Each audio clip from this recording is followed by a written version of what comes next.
Oh, heck no.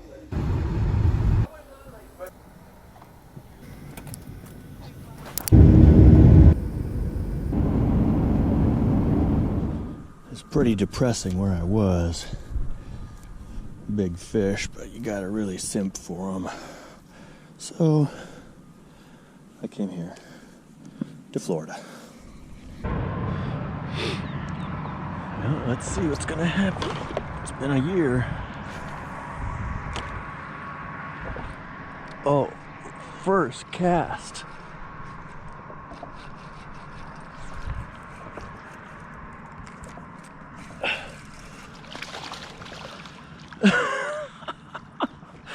First cast. Not a big one, but they fight like they're gigantic.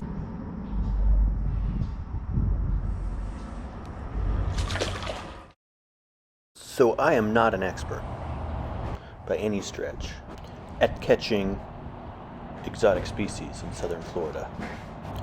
But I do have a fair bit of experience as someone who doesn't live here and travels down here specifically to catch these fish.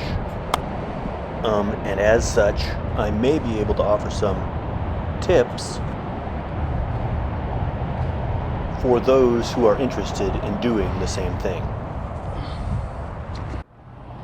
So at the outset, I need to point out that I'm discussing, one, my experiences only, and two, my experiences with lure fishing. I don't generally do a lot of golden shiner fishing. To me, location is the most important factor in determining success.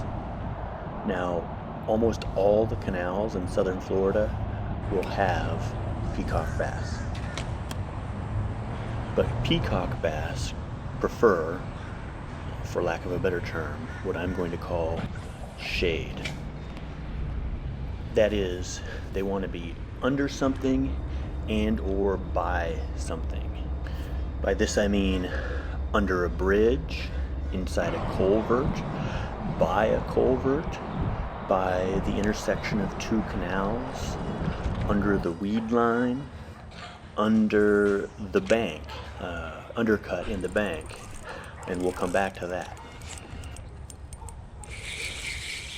Oh, dang it.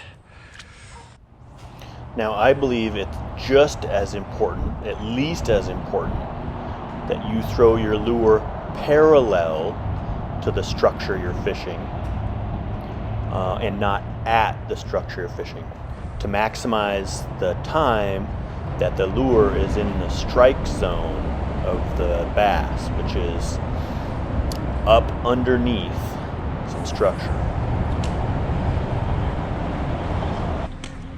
So notice how this fish is under a bridge at the intersection of two canals and doesn't strike until the lure is almost right up against that right wall.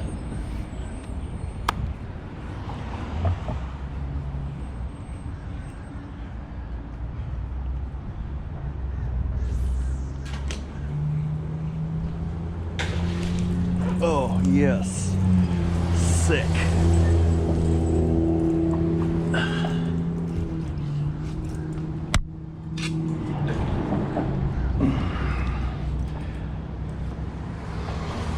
I sort of missed him, but then he hit it again because that's how they are, and then I got him. I think we might still be able to land him even though he's sort of foul hooked now.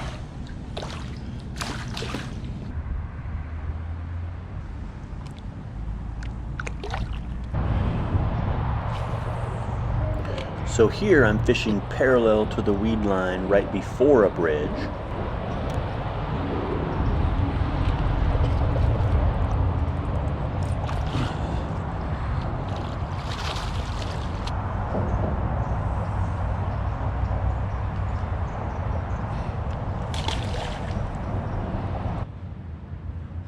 Here I'm fishing off the edge of a retaining wall underneath a bridge.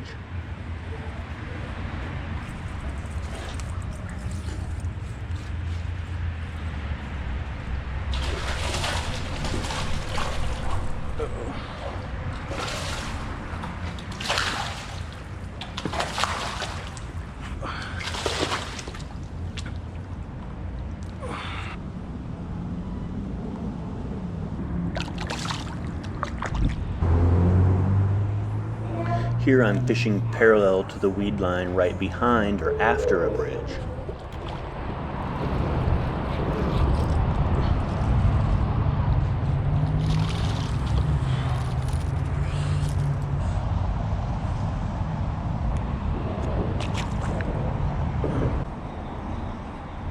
You'll pick up other species in these same locations as well. Ooh, saw a chase.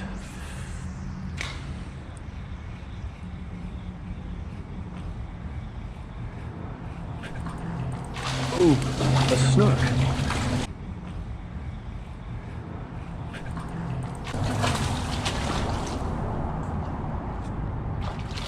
I'm glad I fished this.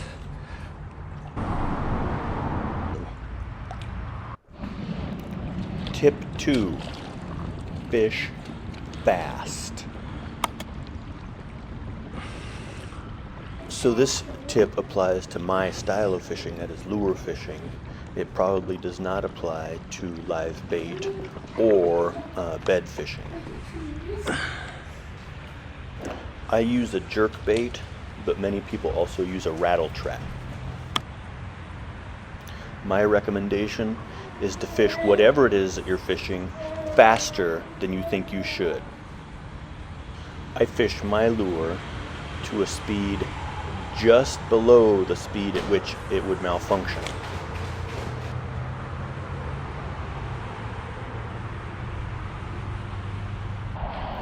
Here I'm fishing fast and parallel to the weed line.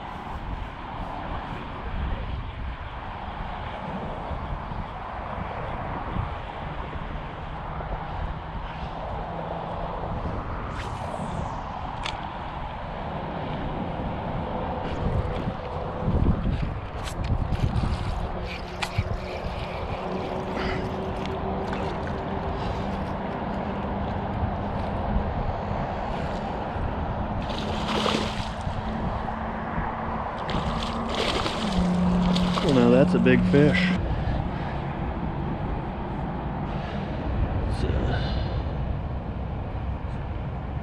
It's 17, 18, no, 18 inch. It's a nice fish. Put up a good fight. Pretty tail spot.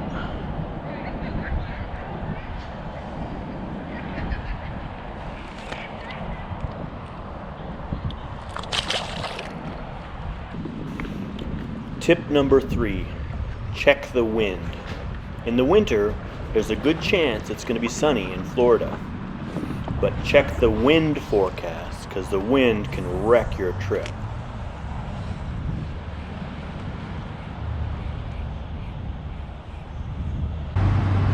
Here we're fishing parallel to the shore and over the top of a sunken pipe.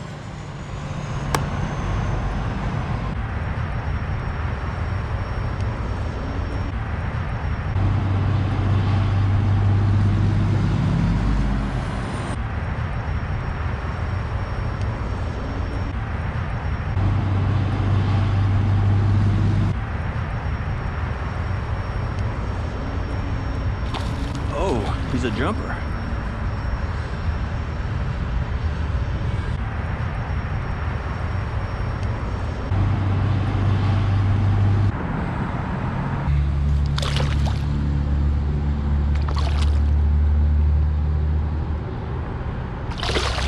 Tip number 4, Miami is immense. It's sprawling. It's got millions of people, millions of cars, serious traffic issues. Bring everything you need because you don't want to spend your valuable time sitting in traffic waiting to get to a store. Also, if you're going to be fishing at more than one place during the day, make sure that you strategize. Fish at places that are close to each other, or again, you're going to spend a bunch of time sitting in your car, not going anywhere, instead of fishing. Here I'm fishing the jerkbait as fast as I can in the shade and parallel to an undercut bank. Well, are we hopping upon something here?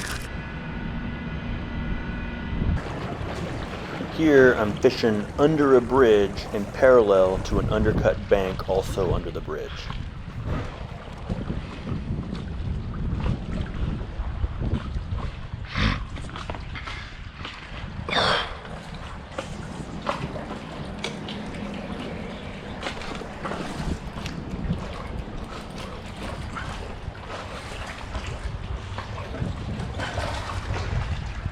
They just fight hard. They just fight hard. This isn't even a big one. They just fight hard. Pretty. I ended up catching a lot of picklefish as well. This is the only one I include here.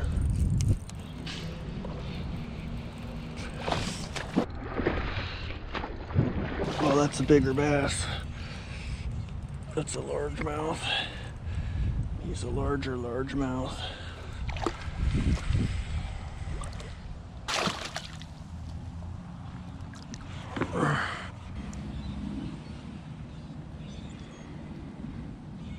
This one is 18.5 inches.